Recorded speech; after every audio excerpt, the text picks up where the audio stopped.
Hello, everybody. I'm John O'Loughlin. Welcome to McDuff Lives, and welcome to our Tuesday show where we have very interesting guests. And I am just delighted to bring back David Cranmer Underdown for a show that I have titled Undo the Coup or Return to Feudalism.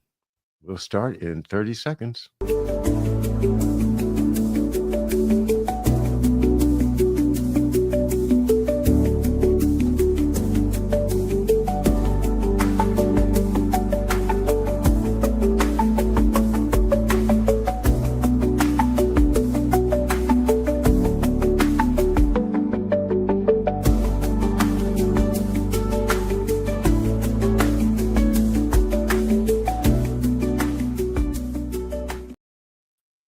And David's back. David Cranmer Underdown. Welcome back to our show, and thanks for joining me again. Well, thanks for having me. Yeah, and you're looking very sartorial today. What's going on? Well, I'm trying to promote the interests of the Irish people and the history of Ireland. Excellent, excellent. And if I'd have known that, I would probably have steered the show in that direction because it's such an important example right now of what's going on in the world. And I actually have a lot of comments on this situation. But yeah, I tell you, I'm glad to hear you speaking about it because it's a microcosm of what's happening to everybody, in my opinion. And Ireland, the history of Ireland, trying to break away from empire over and over and over again, and the people they keep their spirit, they keep going. But damn, what a centuries long struggle it has been. And so many people don't see it. So yeah, shine a light on Ireland right now. The many crises, and I won't mention one because then if I do, I'll have to spend 10 minutes giving you my thumbnail sketch of it. So let's get back to undo the coup and what I call the choice that we have to make. If we don't make the choice, then everything's going to slip into a feudal world. That is what I propose is the future. The future of the boot heel on your neck forever that we got from I think it was Huxley or Orwell. The idea that that what we call freedom or liberty, not to mince words, is going to disappear forever. And I think that's absolutely true. If you look at the arc of history, it has been, empire after empire after empire. And if it's not an empire, then it's a kingdom fighting with another kingdom. But in each case, the head of that empire or kingdom has exclusive rights over all the people, can say, off with his head whenever they feel like it to somebody they don't like, who will rid me of this meddlesome priest, and they're gone. And, now we have Murder Incorporated, as LBJ admitted to us, or shockingly found out himself. And it's just expanding and expanding and expanding into that same type of a life that, that Cicero lived, where he had to, he wrote, he spoke, he was a great fighter for freedom and humanity. But yet when the time came, he just, he opened the door to the assassins, said, come on in, here's my neck, because there's nothing you can do.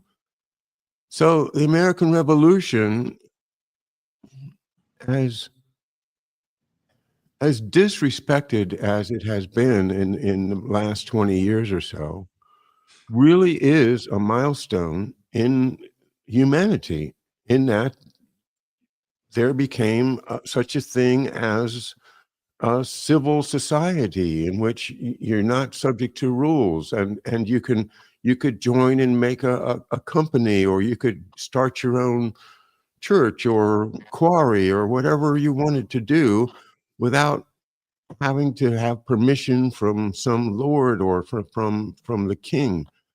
and that spirit of being what they felt as free individuals became in the 18th century the default position of most people, at least people in the cities, educated people, people that were doing merchant things, and in the frontier as well. So you had a new character arising on the human scene, this American that, when challenged, will stand up and say, "No, we live free or live free or die, or together we stand.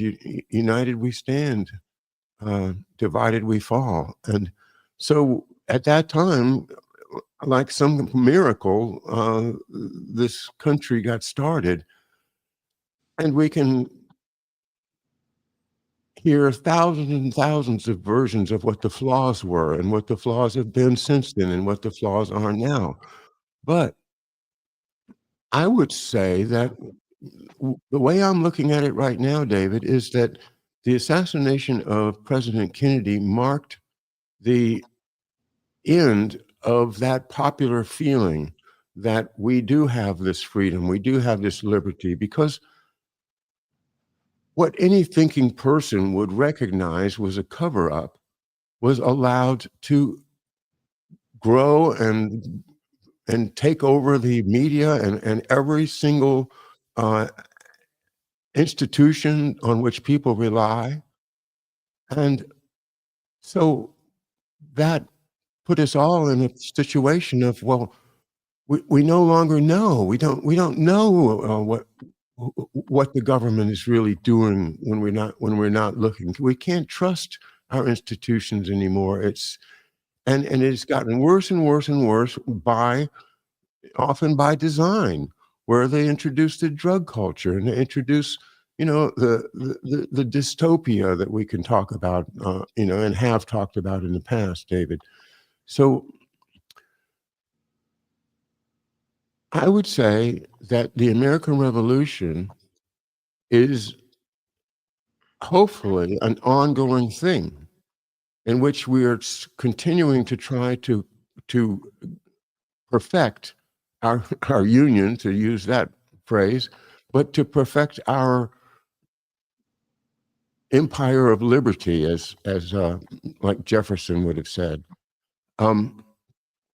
How I would view it, hopefully, 50 years from now, looking back, I would say that the coup period from 1963 November until whenever we finally get over it, whenever we finally dump out the file cabinets and figure out what the heck actually really happened and who's responsible, then we can take back our power and say, well, it's still the American Revolution. We're still marching forward, but we had a big interruption during the coup. Well, I think I took up about a quarter of the show with that, David, but I will turn it over to you. Well, I think that, the things that I'm thinking about are, well, one was the new frontier was the slogan of Kennedy. So that language was important to that time. And then I was also thinking about his relationship with Francis Spellman, who represented the power of the Catholic Church, and also his trip to Ireland, and what your thoughts are on what that meant to Kennedy as being an Irish Catholic and going to Ireland. And then the other point I was thinking about was the Camelot idea, that was the branding of the Jackie and JFK and the Young family, and how using the hope of a young American handsome family with all the potential in the world, having the patriarch shot dead in the street, and how that was used with a new communication medium of television to shock people, but they didn't use it immediately. They relied on the voices of the authorities. This is what you were talking about yesterday, as far as the steering the opinion of the events, which is very important in the cover up, and an element that you were talking about, how you have the operators that are like the Dulles and the McCloys that are the working with Earl Warren and doing the investigation and using their power of what to investigate and what to ignore, which is the power, is the, because then you can use your media power to say that this didn't warrant an investigation. This isn't important. The people that talk about this are, they're crazy. No credible source is talking about the things they're talking about. So it's part of the power of the voice, and kind of in the roundup of the American Revolution.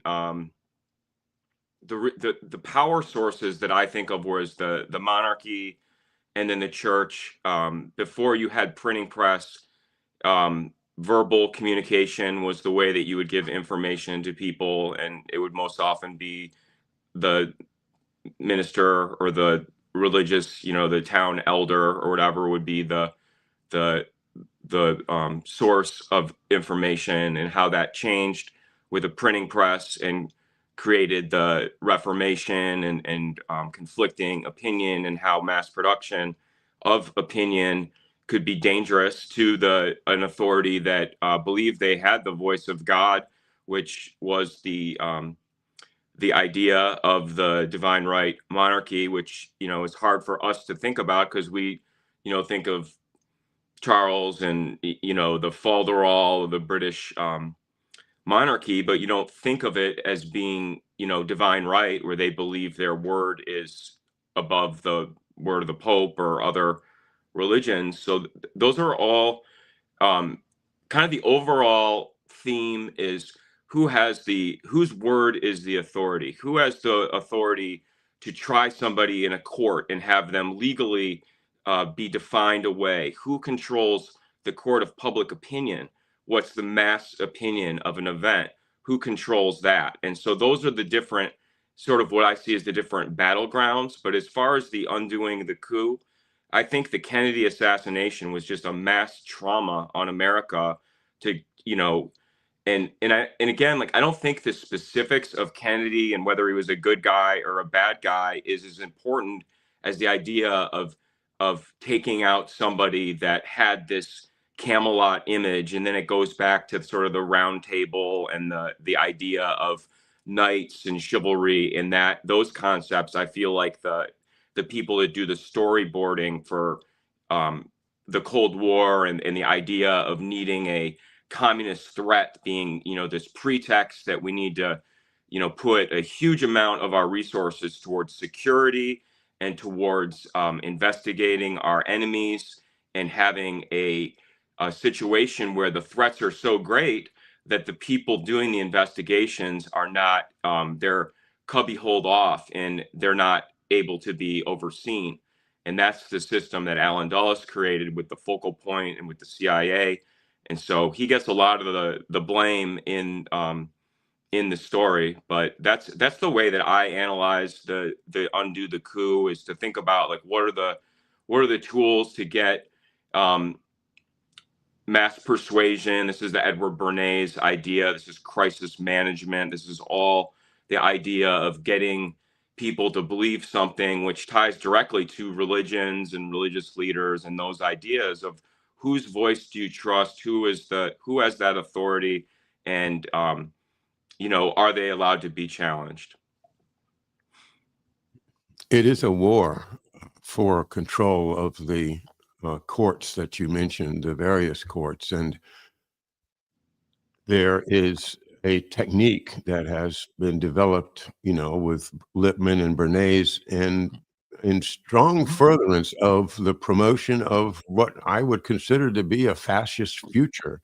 They totally denigrated the idea of democracy and the idea that the common people should have a voice in government. And they really did want to create what's looking like the technocratic future, where your decisions will be guided by a bot that you'll have to consult, and your social credit score will determine how far you go in school and things like that. How everything controlled from the top, which reminds me of that other great event in history that's connected to the British Empire, and that is the British East India Company, which you and I have talked about a lot. But what to summarize my understanding of it is it is completely corporatized economy, corporatized government.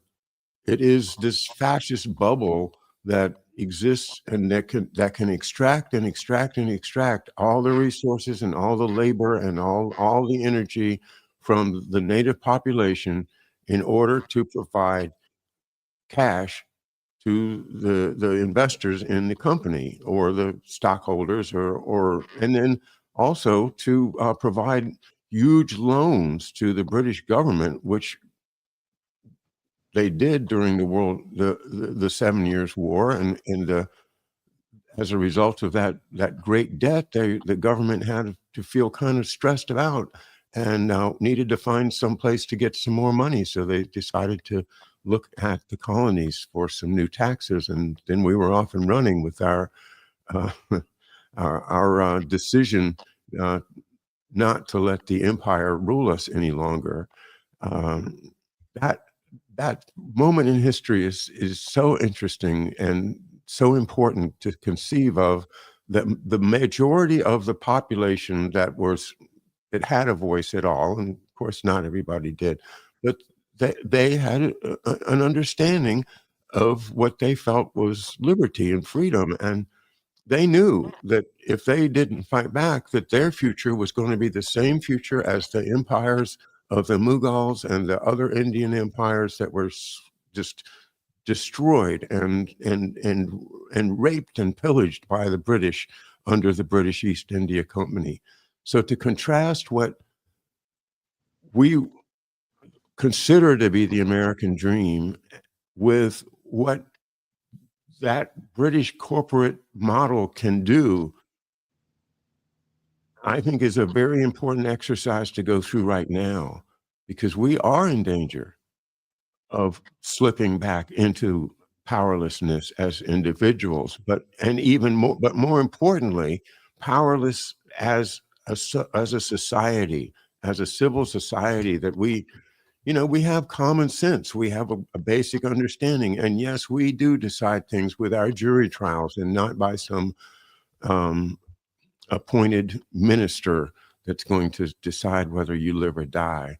No, I think we need jury trials, and we need educated citizens to understand and to be reliable, to say, okay, well, our jury of my peers decided this, and that's it, and I agree with I'm going to go along with it because they're like me. We're all in this together. Contrast that with things that have gone on in the 60s since my time with the 60s and COINTELPRO. And another thing, I think the effect of the assassination was to turn J. Edgar Hoover loose, um, with infesting every civil organization with sleeper agents that are going to be ratting on them if they say anything that doesn't agree with the philosophy of J. Edgar Hoover or his racism. So that is another aspect of what we got when we allowed that coup to happen. Well, I think the idea of the corporate seal and the use of shell companies and offshore banking, that's what we sort of talked about last time with Paul Hallowell, and the idea of using the banks and intelligence organizations to run off-book operations, and then having what you were talking about as far as the court system.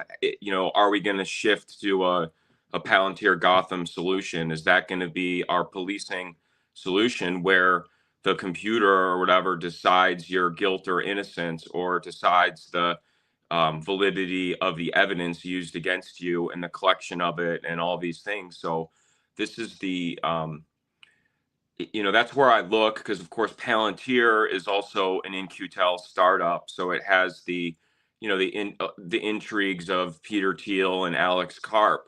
But in the spirit of Ireland and the history of Ireland, one of the organizations that I watch a lot is the Economist magazine, which is the sort of the economic gold standard of economic journalism in England. And it started from the Corn Laws, which was part of the Irish laws that was part of the Irish taking over the land of the Irish settlers and whatnot. But The Economist was the group that wrote about that and supported that publicly. And then now to the current day, The Economist group is where you have Alex Karp as the director on there, and you have like Evelyn de Rothschild. Her husband was Evelyn de Rothschild was the publisher of the Economist. His wife is Lynn Forrester de Rothschild, who's people talk about a lot with her role with the Clinton Foundation and Hillary Clinton and Epstein and Maxwell and all that. But the Economist Group also does surveillance with Johns Hopkins and with the Nuclear Threat Initiative. So they are a leader in disease surveillance during the outbreaks, and they have this history of their beginning purpose. Their founding purpose was to talk about the Corn Laws and the changing the system that maybe you can comment on how going from an East India company overtly to rescinding it and then having it become private corporations, and then going from a chartered corporation where the monarch is and his council is signing off on it at least, and then it goes to the shareholders, and then to have the corporation later. I think that's a very important thing to try to get your hands around. I mean, they intentionally make it confusing, but it's an important strategy to try to get. Well, I'm going to have to ask you to help me with that, because I haven't quite grasped what you're saying. Define the Corn Laws, and when were they? What The Corn Laws, I think, were in around the Civil War. I think they were in like 1860 or something like that. So there's a lot of like Civil War crossover. And you also have to remember that the South was doing the munitions trading with the British and everything at that point too. So there's a lot of like legacy relationships between the intelligence networks of the Economist Group and then like the Judah Benjamins and the Confederate spies, and then Teddy Roosevelt's grandpa, the Bullard, who was the main broker, in England during the Civil War. So there's like a lot of, we talk, at least for me, I focus a lot on the relationships between British and American intelligence. And this is one of the main areas where I think the magazines and again, public opinion and the voice of controlling economic thought and validity of economic policy.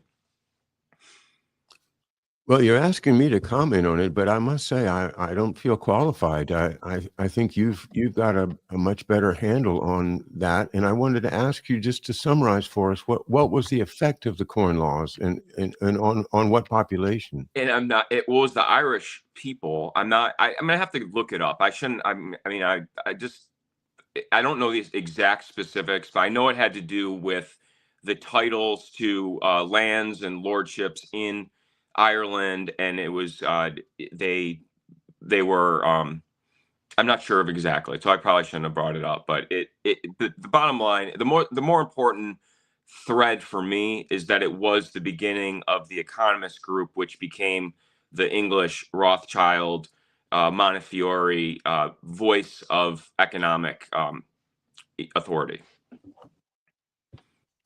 Wikipedia says the Corn Laws were tariffs and other trade restrictions on imported food and corn enforced in the United Kingdom between 1815 and 1846. The word corn in British English denotes all cereal grains, including wheat, oats, and barley.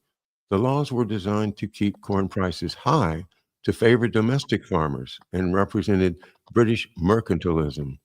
The corn laws blocked the import of cheap corn, initially by simply forbidding importation below a set price, and later by imposing steep import duties, making it too expensive to import it from abroad, even when food supplies were short.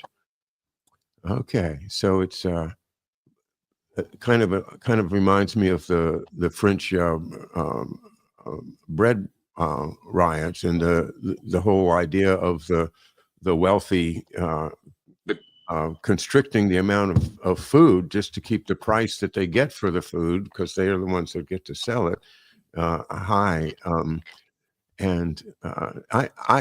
fascinated on the question of what effect it had in Ireland, because that period is often just referred to as the famine, or which I strongly prefer the Irish Holocaust, because of the intentional starvation of people by that same empire that's not turning its head against the starvation of people in today's world. Again, I mean, Yeah. what separates you and me from a person living in Gaza right now, except for circumstance? But if we understand that that's the same empire, and I that's my position, guys. I'm saying what the Israelis are doing is part of their job for the empire. I think I've talked about that a number of times, but a lot of people would want to challenge it. But I just wanted to make that point, that that's the way I perceive it at this time. So yeah, this big empire that's behind all of these crazy ideas like the World Economic Forum and digital identities, and just reducing us to empirical, little Lego pieces to be pushed around and used as they will. That's a return to feudalism and return to serfdom and slavery. So yeah, the Corn Laws, another indication of the power of empire to restrict people's food. And it's also important to remember that the Bank of England and the East India Company both did their bullion exchanging through the Montefiore and the Mocatta and Goldschmidt Bank, which was the Nathan Mayer, Rothschild, and Moses Montefiore that people often cite as characters of great interest because of Waterloo and the Napoleon and the Bank of England with that history. But this is the basically the journal of the Bank of England from my perspective. So that's why I look at it and then look at how it has these important connections with John Hopkins, which we talk a lot about. That has the Bloomberg connections, of course, and then also the disease surveillance was run out of there with I think Donald Henderson and Tara O'Toole. They did the disease surveillance out of Hopkins before they moved it to up to UPMC, Pennsylvania Medical Center in Pittsburgh, University of Pittsburgh. Sorry. So there's a lot of connections between the economists, and then of course the Nuclear Threat Initiative is a group I always look at, because that's Kissinger, George P. Shultz, the William Perry, and Sam Nunn, of course, who was the Nunn-Lugar Act co-author. And so the Nuclear Threat Initiative is also the group that did the low-enriched nuclear fuel bank with Warren Buffett in Kazakhstan. So if you want to look for leaders in things like new economic policy or disease surveillance, the woman that's the editor of The Economist currently was a student and protege of Jeff Sachs when he was doing the reconstruction of the Polish economy out of Harvard in the early 90s. He had her as an assistant. So you have the Larry Summers, Jeff Sachs. We were talking about Harvard and their connection with Kissinger, and sort of their different think tanks and organizations, with Team B being a major Harvard institution with anti-communism and Russian studies. That's that's all the Richard Pipes and define that term team B for me. I see it in my social media. I see Courtney Turner talks about it a lot. I haven't studied it. Give us. It's definitely worth studying, because this is all comes out of the Albert Wohlstetter, who was a Rand Corporation heavyweight. He was a major influence on the neoconservative movement, with people like Scoop Jackson and Richard Pearl and Paul Wolfowitz. So he was a Rand person that, and the Team B was actually started originally by Paul Nitze, who was he also wrote the NSC 68 doctrine. So this is a major military policy thinker that we're talking about. And his brother-in-law was the founder of the Aspen Institute. So and he was married to a Pratt heiress, and his co-founder of the John Hopkins CSIS school was also married to the Christian Herter, was the other co-founder, and he was also married to a Pratt Standard Oil heiress. So these are like the main thinkers of the Cold War, and of course the main purpose of the Cold War was anti-communism and the incursion of Russia and communism in the third world countries. And so that became the battleground was, and the PR need was that communism and communist activity is so terrible that we need to go in and use military force to remove the people that do that.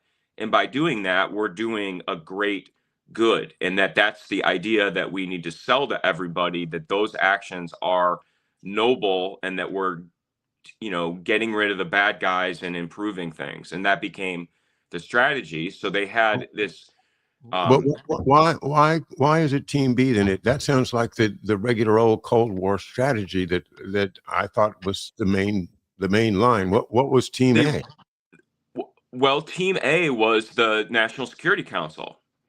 So the National Security Council was the official, like, by the books method, and Team B was the the cutout. Okay. Plan B, like, we can't do it above board, so okay, we'll go to Plan B. We're gonna do the covert route. So we're gonna have Alan Dulles set up the focal point system, and we're gonna have Paul Hallowell, do all these cutout corporations, and then we're gonna run it through Team B. That's what I've been talking about for 7 years. Yeah. I just didn't know it was called Team B.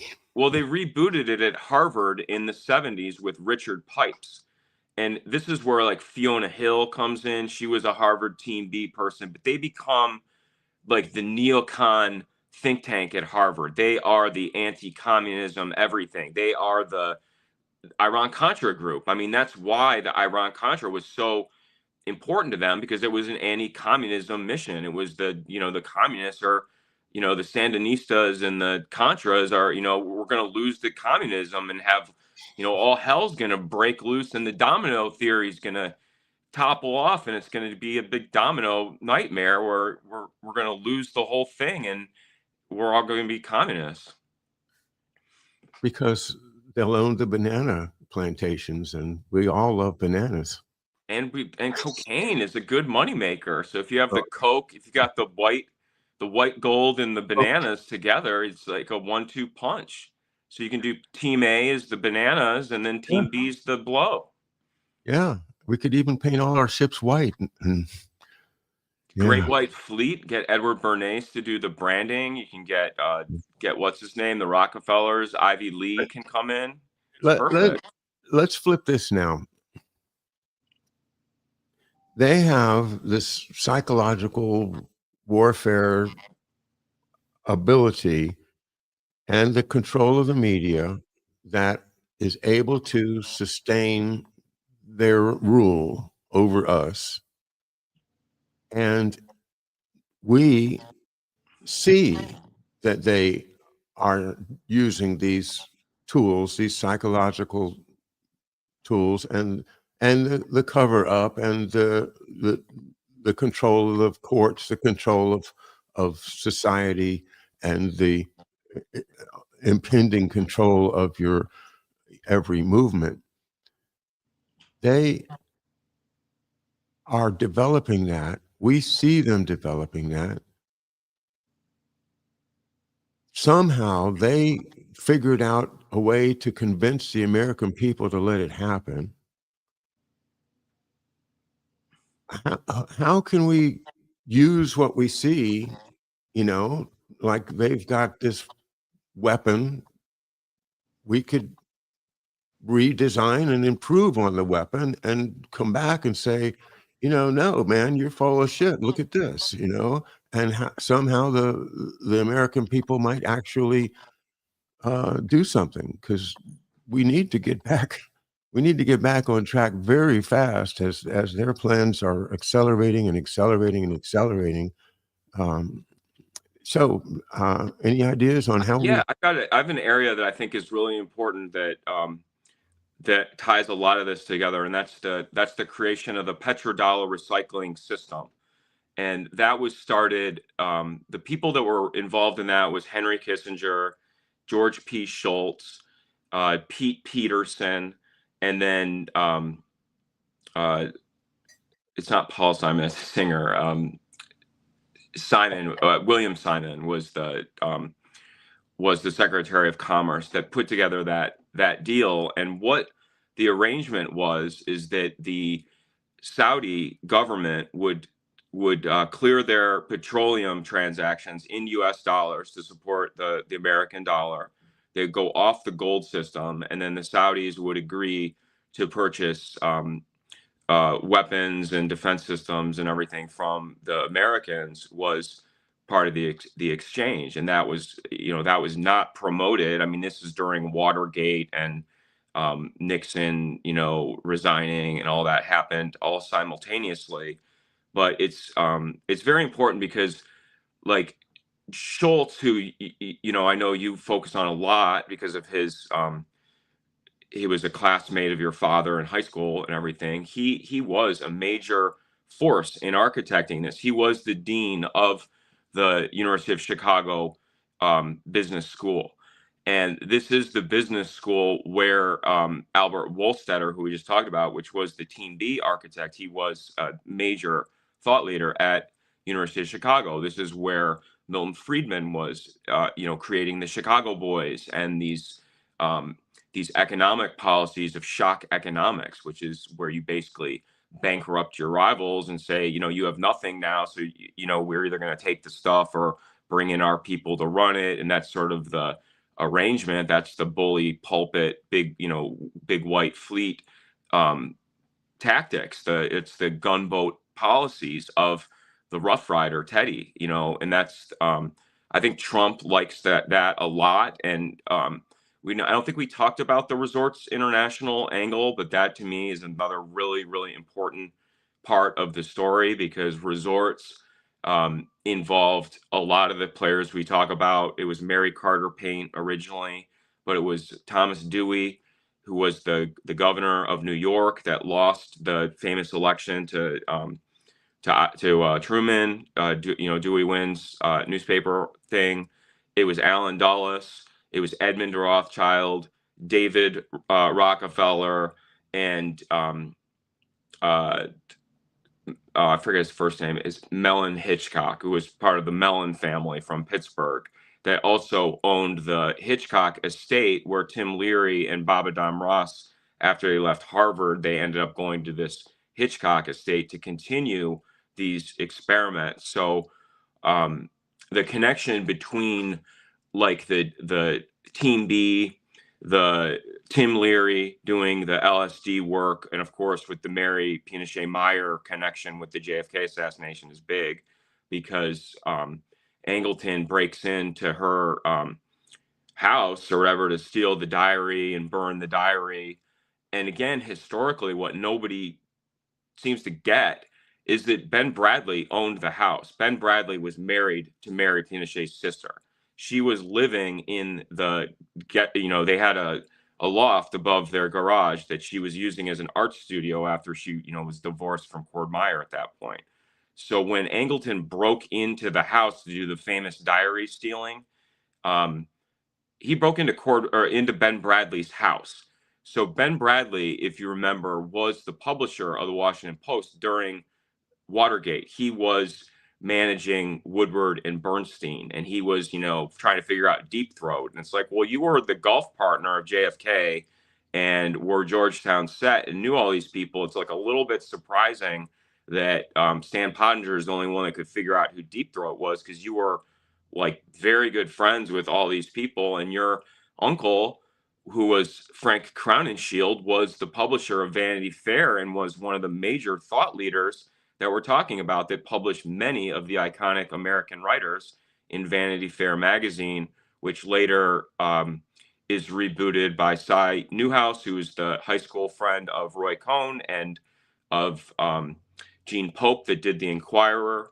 So it's all the same group. I mean, Vicky Ward, who's leading a lot of the Trump stuff right now, she worked at Vanity Fair under Tina Brown, who's she was the Talk magazine publisher, and she got married at Ben Bradley's Hampton's house, which was the Grey Garden house from Jackie and the cousin and aunt or whatever. They did the movie Grey Garden about the Hampton house that got overgrown and all the cats and all that stuff. Well, Ben Bradley, and after he divorced Mary Pinochet Meyer's sister, he got remarried and they redid that house. And that was where Tina Brown and her husband, Harold Evans, who's another important character because he was a London media titan that was the one that brought us the Cambridge 5 reveal of Kim Philby, working with Robert Maxwell and with Rupert Murdoch and the publishing tycoon wars of England. He was all involved in that. So that's all a big part of the media and the control of thought and everything. And the reason why I talk about it so much is because my sister was like, a lot of people have seen the movie Devil Wears Prada, which is a very famous movie with Anne Hathaway and with kind of blanking on the names of the actress, but it's a very famous movie. It stylizes Anna Wintour, who's the editor of Vogue, which is the flagship Condé Nast publication. So they show this whole movie about how Anna all her antics. My sister had the mirrored job for the arch rival of Anna Wintour. She was the assistant to Kathleen Black, who was the president of Hearst magazines. So when Tina Brown came in and did Talk magazine with Harvey Weinstein and with Miramax and all those people, this was to promote Hillary Clinton for her senatorial run after when she was the bill had termed out, and then they were trying to think of a way to have Hillary have a career, so they wanted her to be the senator of New York, and they wanted again to brand her and give her a PR buzz and show that Hillary was tight with all the celebrities, and that all the celebrities were really listening to what Hillary had to say, and they were partying with her at this Talk magazine party, which is a big event. So that's and those are all parts of how I shape my opinion on these things, is these personal connections to all this stuff, because I got to go in the Hearst building. It's a famous building right by Columbus Circle and everything. I mean, it's all very nostalgic, and I didn't like when Harvey Weinstein was going into Miramax at that point. He was the #1 filmmaker in the whole world at that point. Like, none of his stuff had come out. This is in 1999 and 2000 that this was happening. So it was a big deal when it would be like Steven Spielberg walking into the Hearst offices. That was how big his profile was. He was the top movie person in the world. I have to catch my breath.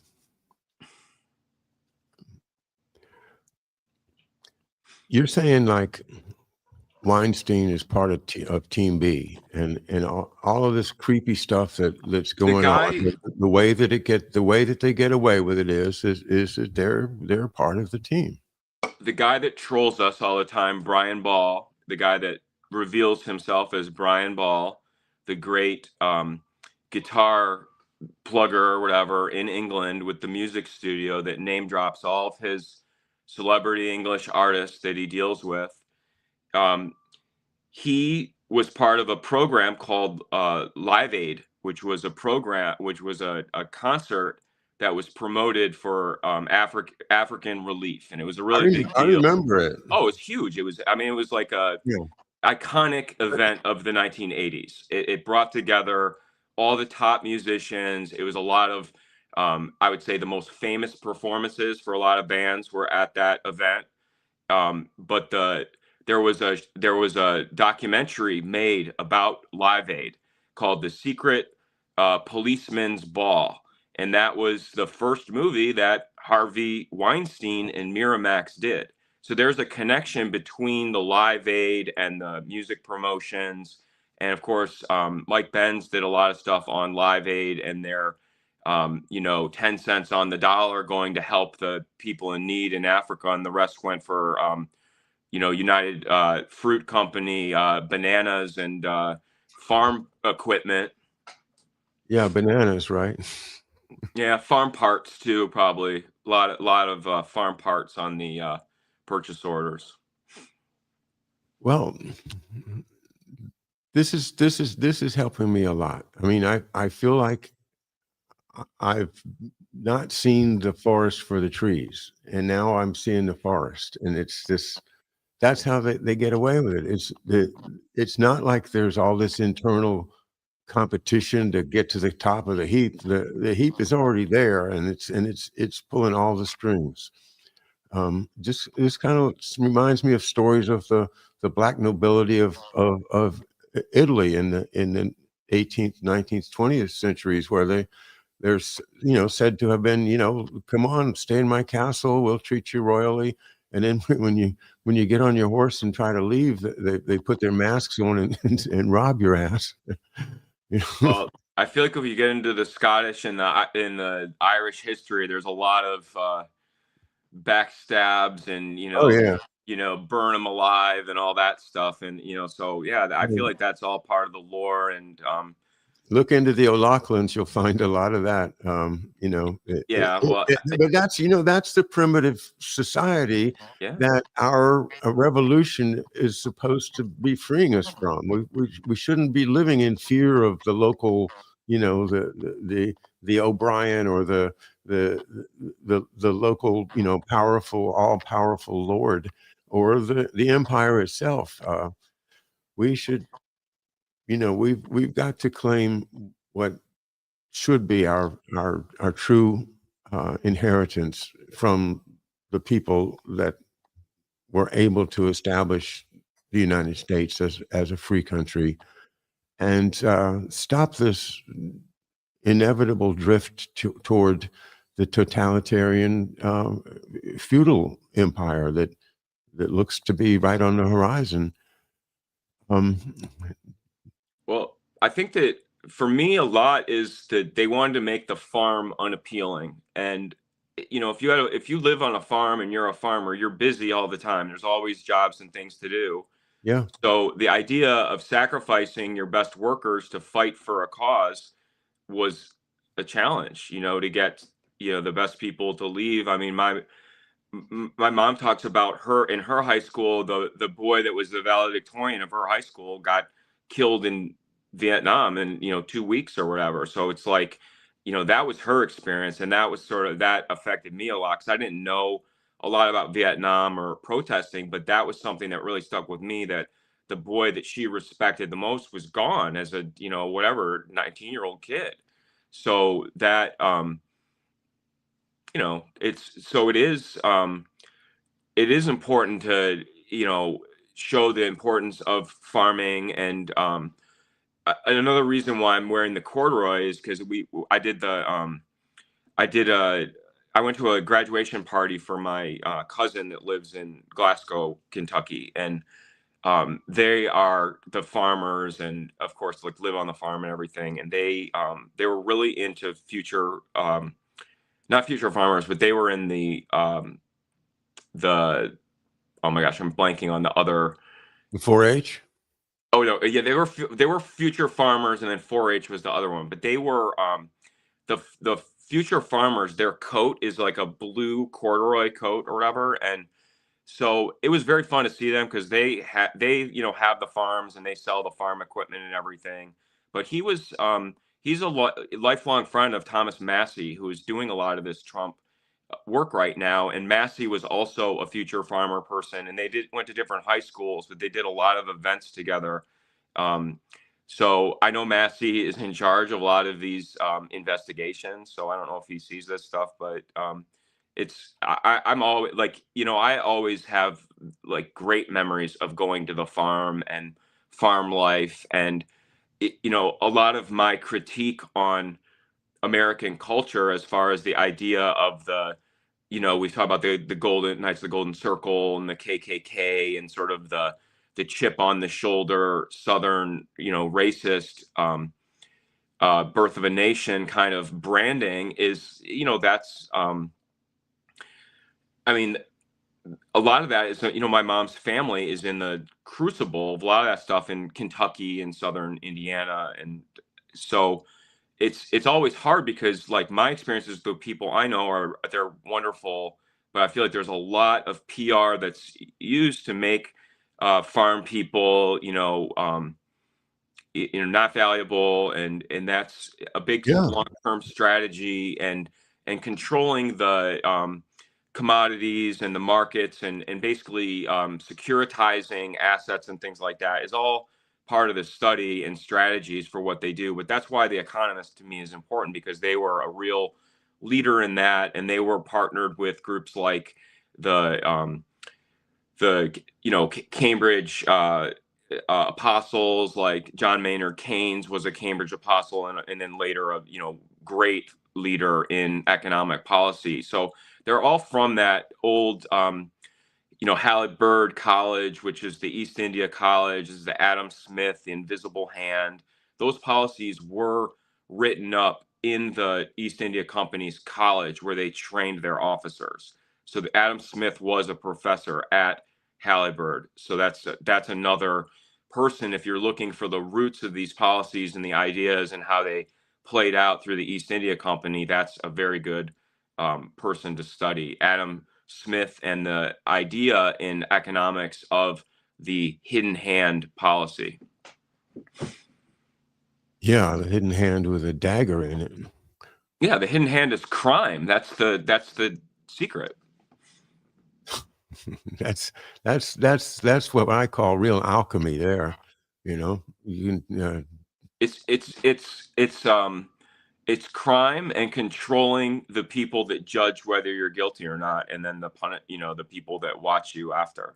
And that's the full spectrum dominance, and that's the risk of Palantir and Palantir Gotham, because this is what is being proposed with AI right now, is allowing AIs to do police work and investigations. And we need to make sure that I think that those are all have great potential, but you just want to make sure that they're not tools used where you can pin any crime you want on any person using full spectrum dominance of the investigation, the forensics, the analysis, who says, whether the chain of custody is legit. All these issues that are controlled by the judicial system are really important, because you don't want to have a system that is supporting false positives without the possibility of making a mistake, which the AI currently struggles with a lot. it sure does when I go to bat with them. I tell you, I'm telling you, this AI stuff is far from ready for prime time. Anyway, I think, my prayer is that we can put a bookend to this nightmare of this coup, because it's the coup that keeps us blind to all of the Team B that you've revealed, and to all of these, to the secret. The secret is that, the empire runs the criminals as well, and enables the mafia. And sure, J. Edgar Hoover knew about the mafia. He went to the racetrack with him all the time. He loved, uh, and to recognize that crime is a tool of empire. And so, if you want to, eliminate crime, uh, the empire won't be happy, because they have to have their criminals. They've got to have their murder incorporated in the whole thing that we built here around. JM Wave, and Operation Mongoose, and the whole Kennedy assassination that we study as hard as we can here at McDuff Lives. Okay, I think we just spent our hour, David. Okay, thanks so much, John. Okay, and we'll have to get back to Ireland. I have many thoughts, and I'd be delighted to discuss. I'll study it more. I've got my I have my picture of my grandma right here. This is Helen Imogene Pauley Key from Southern Indiana, and this was on a truffle hunt, or not a truffle hunt, sorry, a morel mushroom hunt in my great Polly's property in Patoka, Indiana. But she is part of my study is that I don't know if that picture will turn out, but she is a dead ringer for Flora McLeod, who was born at 10 Downing Street, and has a lot of the intriguing Scottish Dunvegan Castle lore. And so she's a McClure, and McClure is part of the McLeods. And then our the decorator of this, I'm in my sister's childhood bedroom right now, and he picked the Tartan. the tartan, which is the McLeod of Lewis Tartan. So that's again, he was his name was Kennedy. Wasn't it that maid was a McLeod that came from the Isle of Lewis? Yeah, this is Trump's mom. This is Trump's mother's family's story also. Go. Yeah, and Trump does have a lot of physical similarities, I would say, to the Pauley family. So. All right, but you don't think he's DT? DT was really Deep Throat was Donald Trump, right? I don't know. I mean, Roy Cohn was the sandbagger of Eagleton, right? So when McGovern was running and had Eagleton as his running mate, and the medical records were illegally released saying that he had had shock therapy and he dropped out, the man that released that report was Roy Cohn. And Roy Cohn was, this is the Malibu Mafia. This is, all the superstars were in that. I mean, Bill Clinton, Hillary Clinton, Strobe Talbot, Podesta brothers. This is all the 72 McGovern and Shriver election. But Roy Cohn is in the mix of that. And Roger Stone, of course, was working for Jim Baker for the Republicans. And Poppy Bush, again, we all forget Poppy Bush was the campaign manager for the 72 RNC. And then he puts in Team B, reinstalls it in 76 when he becomes CIA director. So in the same month, they create the Safari Club and the BCCI Bank, and then Team B. So you've got, again, a deeper layer of, you have a CIA director, a Team B, which is a Harvard think tank, and then you have Adnan Khashoggi and the Safari Club running the BCCI Bank. So that's the network that DT, Deep Throat, Mr. Stan Pottinger discovered, who was the one that led the investigation into the Trump organization that Roy Cohn, defended them for their racist Puerto Rican and black tenant problem. That's the same Stan Pottinger that led that, and he's the only one that discovered Deep Throat. So when Ben Bradley came out in, I think, Vanity Fair, saying that that the Deep Throat was, I forget the guy they said it was, but that that was supposedly the final word on it. But again, this is Stan Pottinger, who was the lawyer with David Bose for Jeff Epstein's victims, and so, I mean, it's like it's a never-ending cycle. It's the same people over and over and over again. So sorry to end it on that kind of thing, but yeah, if DT is Deep Throat, maybe I feel like they're floating that he's an informant. I mean, his brother worked for ZeniMax, which was Roger Altman, who was the BCCI, president with Clark Clifford. So it's the same characters. Terry McAuliffe, I learned to say his name now. He was also in ZeniMax as well, and the founder of the founding bundler for the Clinton Foundation. So there's a lot of crossovers for all these people. That's why the Team A, Team B, red and blue is a terrible way to score the game, and there's always more than two parties. What a valuable session this has been, David, for me. I really, really have learned a lot, and I do appreciate it. And yeah, just keep on doing what you're doing. I look forward to the next time. And I haven't done a minefields in a while, guys, so I think I'll do that on Thursday at 11 a.m. And so we'll see you then. David Quinn, Underdown. What a pleasure. Thanks again. Okay, thanks, John.